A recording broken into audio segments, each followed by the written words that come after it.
விருத்தாசலத்தில் போதைப் பொருள் பயன்பாடு மற்றும் கடத்தலுக்கு எதிரான தினத்தை முன்னிட்டு அரசு ஆண்கள் மேல்நிலைப் பள்ளியில் நடைபெற்ற விழிப்புணர்வு பேரணியை மாவட்ட ஆட்சித்தலைவர் அருண்தம்புராஜ் கொடியசைத்து துவக்கி வைத்தார்கள். முன்னதாக போதைப் பொருள் மற்றும் கள்ளச்சாராயத்திற்கு எதிரான உறுதிமொழி ஏற்கப்பட்டது. போதை பழக்கத்திற்குள்ளானவர்களை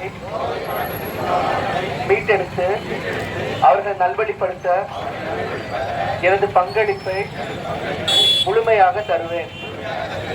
போதைப் பொருட்களின் உற்பத்தி, நுகர்வு, பயன்பாடு ஆகியவற்றிற்கு எதிரான தடுப்பு நடவடிக்கைகள் மூலம் போதைப் பொருட்களை தமிழ்நாட்டில் வேறறுக்க அரசுக்கு துணை நிற்பேன்.